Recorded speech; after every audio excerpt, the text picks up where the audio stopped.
Namo Tassa Bhagavato Arahato Sammāsambuddhassa. Namo Tassa Bhagavato Arahato Sammāsambuddhassa. Namo Tassa Bhagavato Arahato Sammāsambuddhassa. Today we will be going over the 9 qualities of the Sangha. We call that the Saṅgha Anusati. And so let's start. Today we will chant the 9 qualities of the Sangha.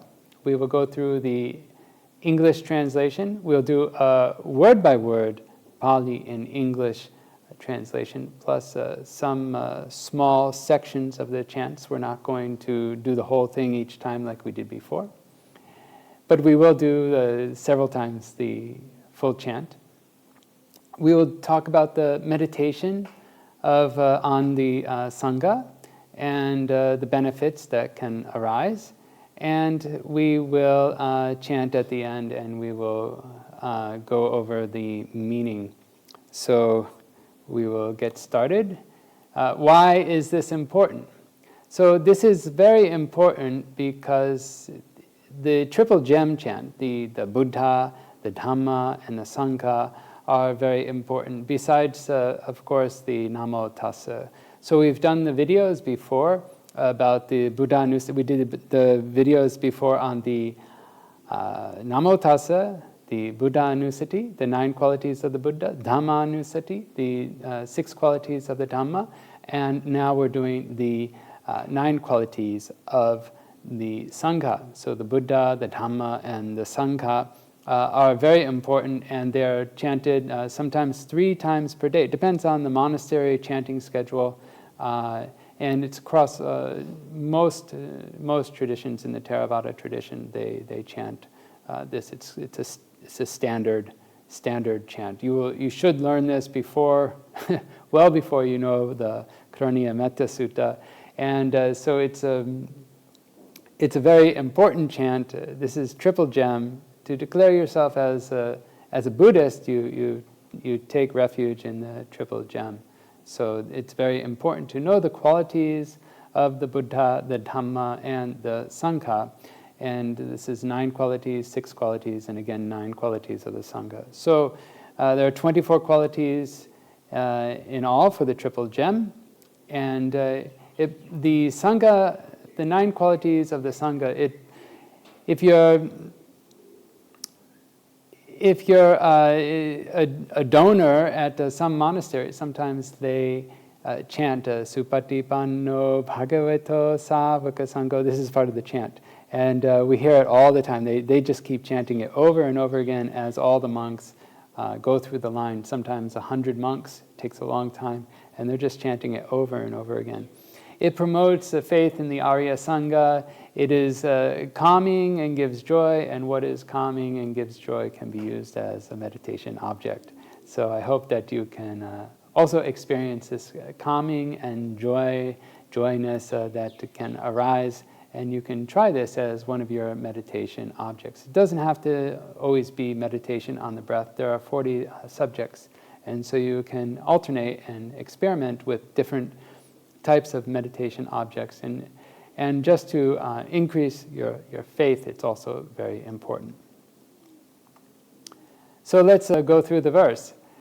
Supatipanno Bhagavato Savaka Sangho, Ujupatipanno Bhagavato Savaka Sangho, Nyayapatipanno Bhagavato Savaka Sangho, Samichipatipanno Bhagavato Savaka Sangho, Yaridang chattari purisa yugani atta purisa puggala esa bhagavato savaka sangho ahuneyo pahuneyo dakhineyo anjali karaniyo anutteram punyakettam lokasati. So the translation of what I just chanted is, well, first of all, that was the 9 qualities of the Sangha. And the translation is the community of the Blessed One's disciples has entered on. This is said for each of the qualities. The good way, or each of the 4 qualities mentioned here. The community of the Blessed One's disciples has entered on the good way, the straight way, the true way, and the proper way. That is to say, the 4 pairs of men, this is still the translation, that is to say, the 4 pairs of men and the 8 persons. We'll go into what these mean.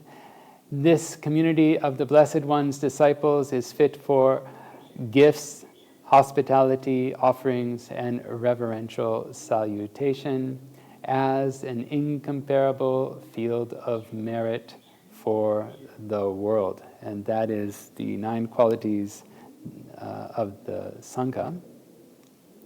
So you hear me chanting Supatipanno Bhagavato Savaka Sangho, and you hear me again and again Bhagavato Savaka Sangho, Bhagavato Savaka Sangho. So you'll hear that again and again. So before we talk about Supatipanno, we are going to talk about this Bhagavato Savaka Sangho. So Bhagavato, you've heard me say this before with Namo, Tassa, Bhagavato, Arahato, Sammāsambuddhassa. So Bhagavato is, in this case, it's a genitive. For the Namo, Tassa, it's actually dative, because when you respect something. In terms of the Sangha, this is the Blessed One's Sangha, the disciples of the Blessed One.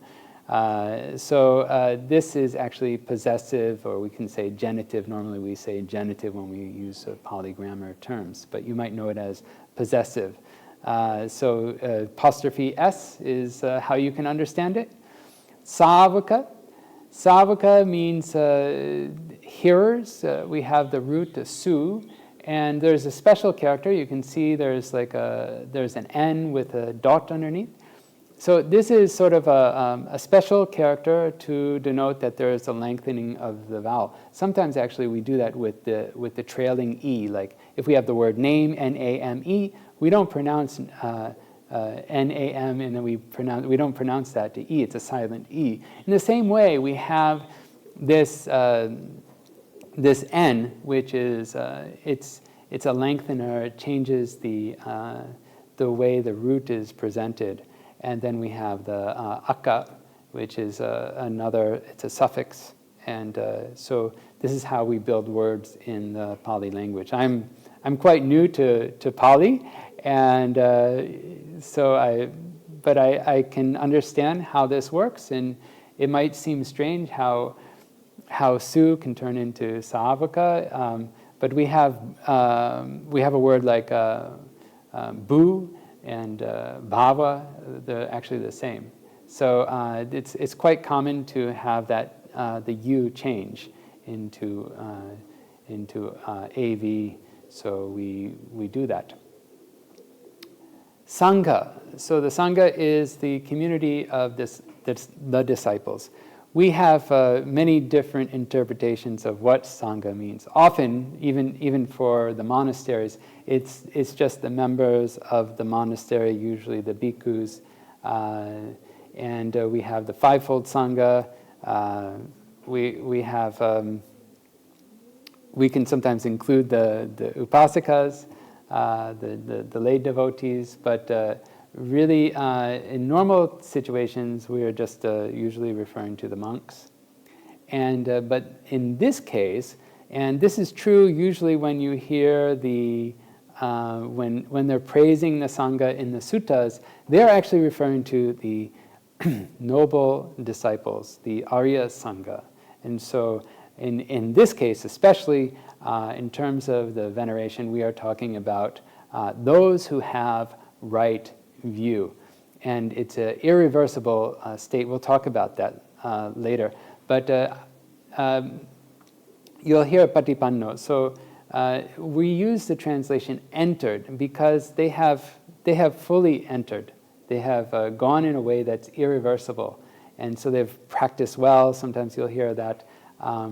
They go the good way, the straight way, and the true way, and the proper way. So this is this is what this repetition means. We're going to skip over the good way because we're going to talk about that. The straight way is the avoiding the two extremes, taking the middle way. We'll talk about that later. The true way is Nibbana is the true way, and the proper way is the being worthy of veneration. And so we'll talk about the good way now, Supatipanna. So Supatipanno Bhagavato Savaka Sangho. So entered on the good way. So the Dhamma Vinaya is the blessed one has preached well. So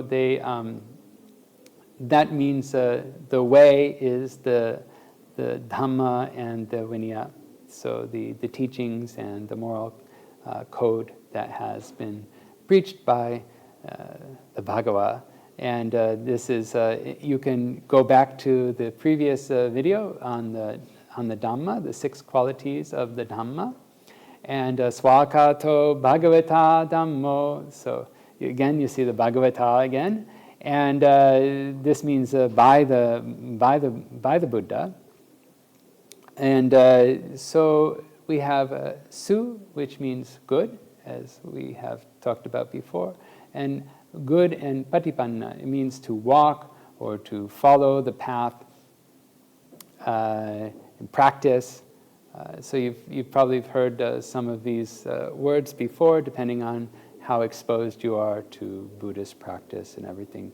So we have the root of pad, which means to go and step. Even the Dhammapada actually has some of that as well.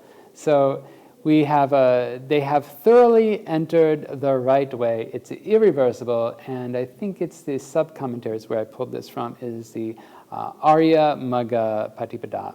So this is the what they have entered in on, and it's irreversible. It's the Arya Sangha. If there's one thing that you can catch from this Dhamma talk, is that this is the noble Sangha. This is the Arya Sangha. Uju Patipanno Bhagavato Savaka Sangho. So we have entered the straight way. So uju often means like upright, or it can also mean erect, like straight, and or it doesn't bend. So here it's defined as because he has entered on the way, avoiding the two extremes, taking the middle course. You can read about this in the Dhammacakkappavattana Sutta. This is the first discourse of the Buddha. The way of sensual pleasures is one of the extremes. This is Kama Sukha Likanuko Yogo. And then we have the self-mortification way, which is another extreme, is Atta Kila Matanu Yogo. And so we can avoid those two extremes of extreme sensual pleasures and extreme self-mortification, and following, of course, the Majjhima Patipada, the Arya Magga, the way of the Eightfold Noble Path. The abandonment of verbal and body and verbal crookedness, and it's very important to understand that the Arahant has purified himself completely on the mind level. And so the body and verbal doors, they don't get even a chance to arise, because the Arahant is purified by mind. And so the mind is preceding the bodily actions, and the mind is preceding the verbal actions. And maybe we'll talk about that Dhammapada verse, the very first one, and maybe we'll talk about that later. So then we have Nyaya Patipanno Bhagavato Savaka Sangho. So it's entered the true way. Nibbana is the true way, because Nibbana is what is called true. And we entered on the way with Nibbana as its aim. And so, again, these are for these are people who have become Arya Sangha members, and through the attainment of Nibbana, which is irreversible. And this starts with the first level of enlightenment and then goes all the way up to the Arahant level, where one is completely pure. But when they have Nibbana as their aim, this is the full purity, and eventually the Parinibbana will be the end result and the complete fulfillment of the goal, and the complete ending of suffering is the Parinibbana. Samichi patipanno bhagavato savaka sangho. So they have entered on the proper way. Because he has entered on the proper way of those who are worthy of proper acts of veneration. And so we'll also talk about that just in a second. Yarirang chattari purisa yugani atta purisa pugala. So what does that mean? It means yaridang, that is to say, chattari purisa yugani, so the 4 pairs, atta purisa pugala, so it means the 8 individuals. What are we talking about? This is Magga and Pala, and so there are 4 Maggas and there are 4 Palas. So we have Sotapanna, we have the Sotapanna, we have the Sakadagami, we have the Anagami, and then we have the Arahant. And so this can be broken up into path and fruition. Now, when Magga happens, it is just this one mind moment before the Pala happens. And so it's more convenient to actually take them as pairs. But they are also what we call different individuals. One is one individual and another is another individual. So that's why we have 8 individuals and 4 pairs. Esa Bhagavato Savaka Sangho. This is the community of the Blessed One's disciples. This is the Arya community, the noble disciples. Esa means this. Bhagavato, the Blessed One. Again, this is genitive. The Blessed One's disciples. Savaka Sangho is the community of disciples, those who have heard, or those who have really indeed, they have heard, because they have heard the teachings and they put the teachings into practice. Not just that, but actually attained the practice, the noble teachings. So now we are talking about how they are worthy of veneration. Ahuneo, pahuneo, dakineo, anjali karaniyo. So ahuna means fit for gifts. Ahuneo. As aya is, we can say it's fit or should be, these gifts should be given to them. We can also translate it as that. It literally means sacrifice, and even taken from far away. Because it brings good fruit, a great fruit. Fruit means the results. It gives good results. And bahuneo, so it's fit for hospitality. What is fit for visitors, taking care of people, taking care of the Arya Sangha. So that means hospitality. Dakineo, so it means fit for offering and gifts given out of faith. And anjali karaniyo, so this is anjali means, we have these emojis now that we use, the prayer emoji. And anjali, it's a very common Pali word. We use it in when we want to remind someone, like if we're, even as monks, we have to anjali when we have the patimokkha, when we see the senior monks. Sometimes someone will say anjali, to remind us that we should have our hands like this when we venerate a senior monk or the patimokkha. We're listening to the patimokkha, so anjali means that. And so the Visuddhimagga actually references, you'll find a lot of references to the relevant suttas. There's relevant sutta references, and obviously there's the Dhammapada. So there is a verse here, so we can go through this. And on the left side, I'm going to be talking about the left side, and then I'll talk about the right side. The left side is, I think it's from the Treasury of Truth or the Treasury of Dhamma, is a Dhammapada translation with lots of pictures on it. So it says that one might tend for 100 years the forest's sacred fire, but if for only a moment one might honor the self-developed, such honor were better by far than centuries of sacrifice. So what this is saying is, obviously it's much better in Pali. What this is saying is that if you, at that time they had a fire that they kept going, and it was a sacred fire, and if they lost it, it went out. If they lost their mindfulness, they had to, and the fire went out, they had to go get another one from maybe from another special fire worshiper. And the Buddha, they said that this could help their spirituality, and the Buddha said this does nothing for anyone. And so when one gives reverence and honor to those who are self-developed, this means the Arya Sangha, then just for a moment you do this, it's much better than 100 years. Now on the right-hand side is actually a computer-generated rhyme through a small prompt and actually feeding this text here. And it was very nice. I asked it to rhyme, and it was very clever in the way it was written.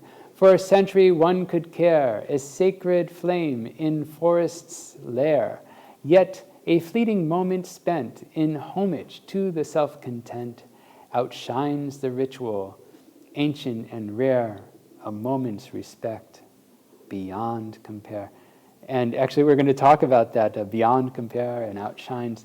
But this outshines is very nice because it connects the flame. So those who have attained the Dhamma, they outshine those who tend the sacred fire, which is just a ritual. And they are beyond the merit. The merit is beyond compare. So it's anuttaro. So anuttaram punyaketam lokasati, which is another one of the qualities of the Sangha. And this is the last quality of the Sangha. Anuttara means beyond comparison, unsurpassed, or peerless. We can even say outshines, totally outshines everything else. And punya means merit, and ketta means the field of merit. So ketta means the field, and punya kettam means the field of merit. And lokasa means for the world. Loka is world. And lokasa, we've heard Tassa, Namo, Tassa. So this is also a dative case for this world. We have a simile of donation. When you're giving a donation, the donor is the farmer, and what is given is the seed, and the field is the recipient, those who receive the gifts. So we have the donor as the farmer, the object that is given is the seed, and the field is the receiver, because we put the seed in the field, and then it grows, and we get we could say the fruit of that farming action. So the Visuddhimagga, the VSM is an abbreviation for the Visuddhimagga. It says that when you're growing rice in the king's field, then you would call that rice the king's rice. So in the same way, if the field, that belongs to the donor, the recipient is the field, and this is the Arya Sangha. So when you plant seeds in the field of the Arya Sangha, then you get that merit. You can get that merit. It's much more fruitful than anything else. That's why it's anuttaram, comparatively. Of course, there's some others that can go higher, like giving to the Buddha, who is just emerged from Nirodha Samapatti, so the attainment of cessation, or an Arahant or an Anagami who does that. So these are slightly higher, but in relative terms, they are unsurpassed. they are anuttaro. The benefits of recollection. So we have, it can be the recollection of Sangha is a valid meditation object, and the mind only does one thing at a time. So access concentration as the mind only does one thing. So if you're focused on the Sangha, then this takes precedence, and the other negative qualities cannot enter the mind if your mind is continuously focusing on a wholesome quality of the Sangha, or many wholesome, nine wholesome qualities of the Sangha. So it increases respect for the real Arya Sangha. So I hope that you can take that. If there's one thing that you need to take, it's the Arya Sangha. He attains fullness of faith. He has happiness and bliss. And he can endure fear and dread and pain better than before. And if you practice this meditation, you will feel as if you are literally living with the Sangha, the Arya Sangha itself. His mind aims for the same attainments. So when you're with other people who accomplish things, then you'll also have that energy to attain the same attainments. Self-shame and fear of wrongdoing, these are actually good qualities. Normally they're considered bad in the West, but if you have hiri, ottappa, then this is the protector of the world. You will have the proper morality of knowing what is right for yourself, and you will feel shameful when you do the wrong thing. And also you can have other people, you can imagine or know that other people will be looking on you, and also have that fear of that self-worth about other people looking on you as well. Now this is discouraged a lot because there's social media and bullying and everything, but in the Buddhist sense, it's very, very wholesome. It's a very wholesome, and it's literally called the protector of the world. And if you don't reach Nibbana, if not Nibbana, then you will attain a happy realm. So we talk about that in the Metta Sutta, the Karaniya Metta Sutta. Actually, the benefits of practicing Karaniya Metta Sutta, that if you don't attain Nibbana from this, at least you will attain the Brahma realms, because the Metta, Karaniya Metta Sutta, the Metta practice, leads to full absorption, concentration, and that leads to the Brahma realms. This leads only to Upachara Samadhi, the neighborhood concentration, and so this will lead you to a happy realm. Not the Brahma realms, but the heaven realms or the human realms. So let's go through the verse.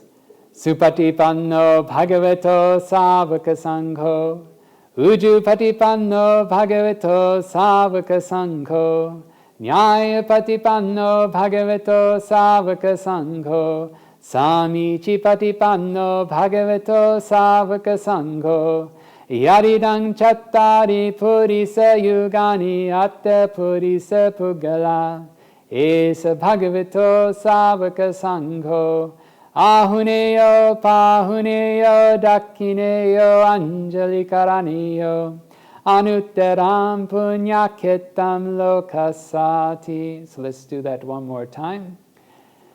Supatipanno bhagavato savaka sangho, ujupatipanno bhagavato savaka sangho, nyayapatipanno bhagavato savaka sangho, samichipatipanno bhagavato savaka sangho, yaridang chattari purisa yugani atta purisa puggala, esa bhagavato savaka sangho, ahuneyo pahuneyo dakhineyo anjali karaniyo anutteram punyaketam lokasati.